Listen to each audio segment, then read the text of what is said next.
السلام عليكم ورحمة الله وبركاته. أهلا بكم حبايبي متابعيني الكرام من مصر جماعة العربية. دمتم ودامت أيامكم بكل الخير والحب والسعادة. بعد بسم الله والصلاة والسلام على رسول الله صلى الله عليه وعلى من والاه. معكم أخوكم أحمد الكومي الأمل لتعليم صناعة المنظفات. احنا النهاردة حبايبي هنعمل 5 لتر بريل بجودة محترمة جدا، حاجة بالجليسرين، حاجة اللي هيستخدمها إن شاء الله هيعملها هيدعيلي غصب عنه بإذن الله. أول حاجة معانا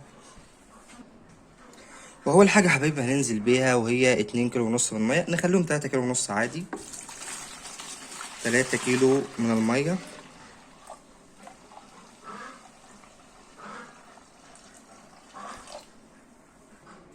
وبعد ما نزلنا ب3 كيلو من الميه هننزل باول حاجه معانا وهي 10 جرام من التايلوز. مهم جدا ان احنا نقلب سريع يا حبايبي ونضيف التايلوز مع التقليب السريع، عشان التايلوز لما قلبناه سريع هيكلكع مننا. نقلب سريع ونضيف التايلوز بالطريقه دي.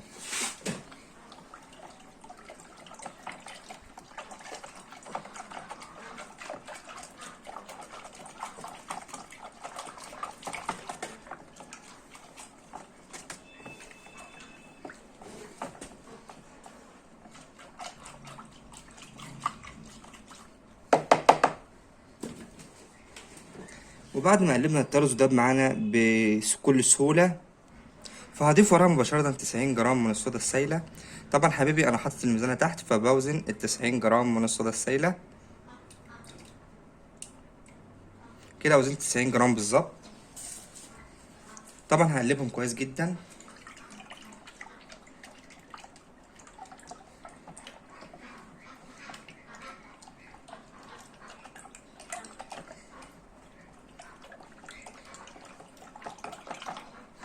وبعد ما دوبنا الصودا السايلة المفروض ان نسيبها تتفاعل مع الطرز عشان تديني اكبر نسبة تغليظ من الطرز، حتى والله لو ربع ساعة كفاية.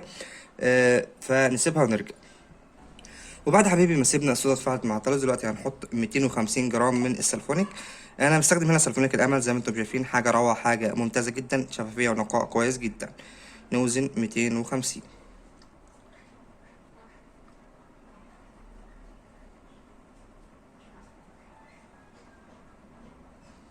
كده حبايبي وزننا بالظبط 250.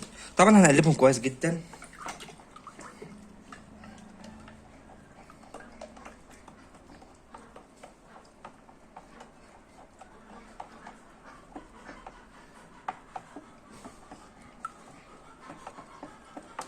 نقلب حبايبي حتى تمام ذوبان السلفونيك. طبعا انا بستخدم هنا سلفونيك الامل، حاجه روعه جدا ان شاء الله، واي حد يستخدمها باذن الله شكر فيها جدا، شكر في السلفونيك جدا جدا. عندنا تركيز 75 وتركيز 90. وبعد هنا حبايبي ما دوبنا السلفونيك كويس جدا، دلوقتي اثناء وضع الصودا والسلفونيك بيحصل ارتفاع في درجه حراره المنتج. فهنا ممكن تقيس البي اتش وتعيده تاني يوم، او تصبر عليه شويه لحد ما درجه الحراره تهدى وتبدا تقيسه بعد ما تستنى. كده او كده الطريقتين شغالين بيهم والطريقتين كويسين. قسته دلوقتي وسبت وتاني يوم رجعت البي اتش كويس. استنيت لما درجه الحراره هدت وظبطت البي اتش برضه كويس. فبعد كده وبعد ما هدى حبايبي تعالوا دلوقتي نشوف البي اتش. اهم حاجه ناخد بعيد عن الرغوه. بص حبايبي هو طالع سنه بسيطه، فمحتاج كده سنه سلفونيك. زي ما انتم شايفين ضارب على 8، فاحنا عاوزينه 7، فهنا محتاج سنه سلفونيك. طبعا دلوقتي هنحط سنه سلفونيك ونقلب كويس جدا. ناخد بالنا سنه بسيطه جدا حبايبي، سنه بسيطه جدا لا تذكر، عشان ما ينزلش مره واحده ونرجع نحط صودا تاني. بص انا حطيت قد ايه، حاجه بسيطه خالص. وهنقلب كويس جدا.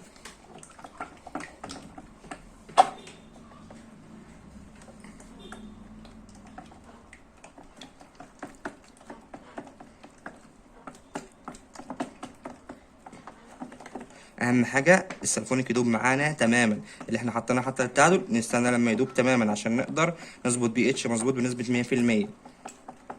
بعد كده هناخد ورقه بي اتش. بسم الله، بنقطع ورقه صغيره بس، ما نحضرش ياما في الورقه البي اتش على الفاضي. اهو حبايبي تعالوا ناخده بعيد عن الرغوه. بصوا حبايبي اللون بقى بي اتش 7 بالظبط. لو ملاحظين نفس لون رقم 7 بالظبط. كده المنتج بقى آمن على البشر. وبعد ما المنتج بقى آمن على البشرة خلاص، دلوقتي حبيبي أنا مدوب 75 جرام من التكسابون في ربع كيلو من المية، 250 جرام مية. طبعا مقلبهم قبل التصنيع ب5 ساعات أو قبل التصنيع بيوم يكون أفضل. طبعا بحط التكسابون وبدوبه، بحط على المية وبدوبه تماما، بديله تقليب كويس جدا، وبقلبه بقى على فترات خلال الفترة اللي أنا سايبه، يعني كل كام ساعة أديله تقليبة كده. يجي تاني يوم أو يجي بعد 5 ساعات تلاقيه دايب معاك بكل سهولة ومفيش أي تعب. طبعا أنا معايا مخدش أصلا 5 ساعات لأن أنا كنت مستعجل على أصور، فهتلاقي قطع بسيطة، لكن انت لو سبته هيدوب معاك بكل سهولة وبنسبة 100%. طبعا هنقلب التكسبون كويس جدا.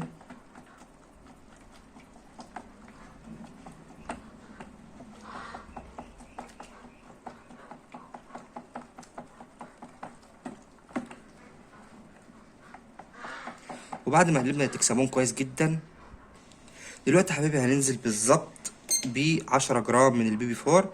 طبعا زي ما قلت لكم الميزانة تحت، فانا بوزن اهوت. طبعا حبيبي البي بي 4 من الحاجات الجميلة اللي هتزود لي من رغوة المنتج، هتديلي رغوة ممتازة جدا. وهقلب البي بي 4 كويس جدا.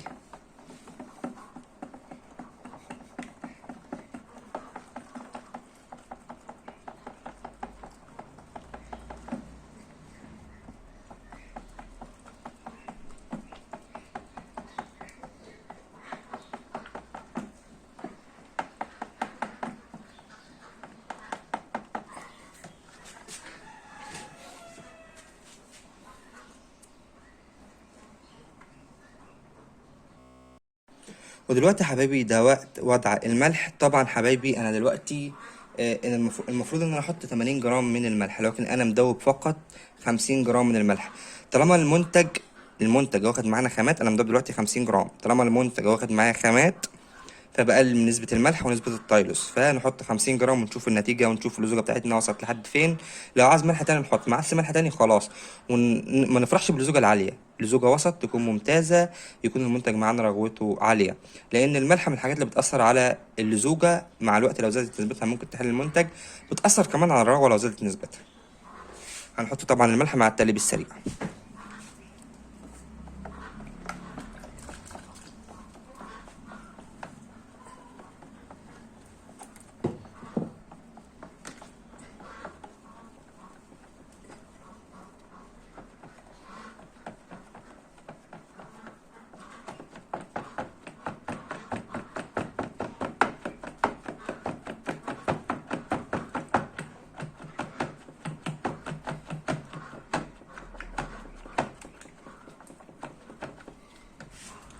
طبعا حبايبي بعد ما خلاص كده حطينا الملح بتاعنا، انا شايف ان اللزوجة معقولة جدا دلوقتي.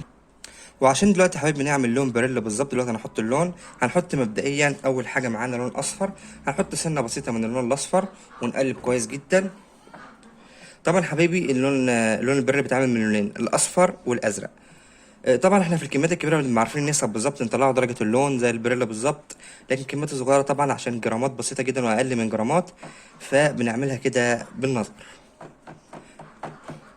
بعد ما صفرنا المنتج بتاعنا، دلوقتي هنحط اللون الازرق بتاعنا، قليل برضو من اللون الازرق، زيادة عن اللون الاصفر قد مرتين تلاتة،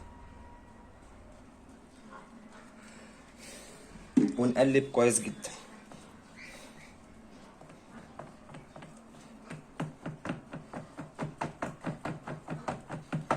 طبعا حبايبي الرغوة طبعا مش هتبين لك اللون دلوقتي، اول ما المنتج يهدى هتلاقي اللون يبان معاك بكل سهولة. طبعا اللون عايزه غامق عايزه فاتح، دي حاجة ترجع لك انت.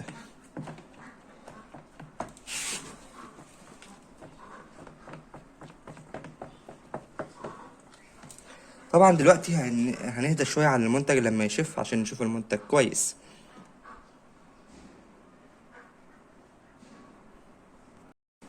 وقبل حبايبي ما المنتج يشف معانا، هنزود ميتنا للآخر لإكمال 5 لتر. هنحط ال5 لتر بالظبط، ونديله تقليبة كويسة جدا.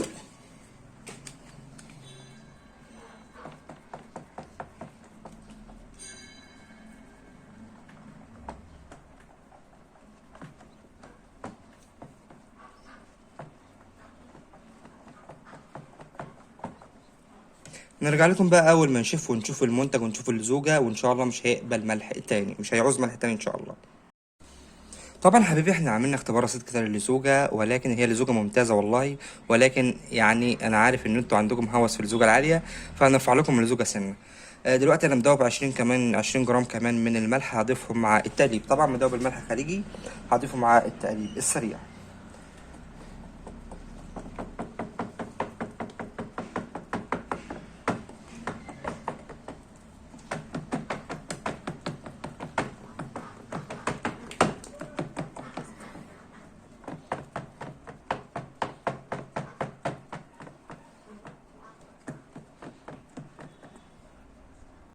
وبعد حبايبي ما ظبطنا اللزوجة، طبعا كمية الملح كده بقت 70 جرام. اللزوجة عالية جدا، ممكن نقلل عادي. بعد ما ظبطنا اللزوجة والمنتج بتاعنا هذا، تعالوا نشوف المنتج بتاعنا كده. 5 كيلو، بسم الله ما شاء الله. حاجة لزوجة روعة ممتازة، وإن شاء الله منتج ممتاز كمان. كده خلاص المنتج ما فاضلوش غير حاجتين بس. شايفين يا جماعة؟ بسم الله ما شاء الله، الزوجة روعة، شفافية روعة جدا وعالية جدا. دلوقتي ما فاضليش غير الريحة والجليسرين.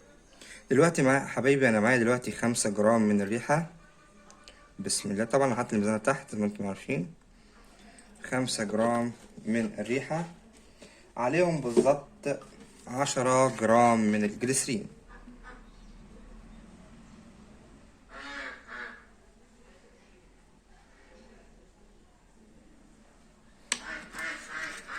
وطبعا هقلبهم مع بعض كويس جدا، هدمجهم مع بعض كويس جدا، وهضيفهم للمنتج.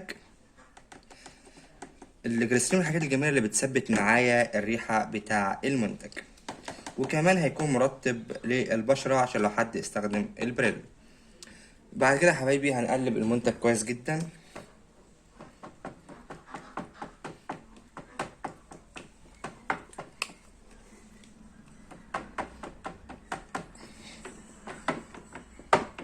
طبعا اللزوجة عالية جدا. وفي النهاية يا حبايبي بيكون ده المنتج بتاعي. بسم الله ما شاء الله، حاجة روعة، حاجة ممتازة. طبعا في النهاية لو عجبك الفيديو اعمل اعجاب بالفيديو، واشترك بالقناة، وفعل الجرس حتى تصلك كل ما هو جديد من اخوكم احمد الكومي. واهم حاجة دعوة حلوة من القلب، لان احنا بنعمل ده كله علشان صلاح دعاكم. فما تنسوناش حبايبي من صلاح دعاكم، وما تنسوش تدعوا لوالدي بالرحمة والمغفرة. يلا، السلام عليكم. اللي زوجة كريم ازاي يا جماعة؟ يلا السلام عليكم، والى اللقاء في فيديوهات قادمة. وعفوا كده حبايبي، طبعا البعض هيقول لك المادة الحافظة دوم 5 لتر، مش محتاجين مادة حافظة. فلو عاوز تحط مادة حافظة حط 10 جرام. عاوز تحط فورمالين حط، ولكن حط الريحة بعده بيوم. عاوز تحط بيكرول أو برماتول، دي مواد آمنة تحطها ورا الريحة مباشرة قبل الريحة، مفيش مشكلة. يلا السلام عليكم. كده عشان ما نبقاش نسينا أي حاجة في المنتج.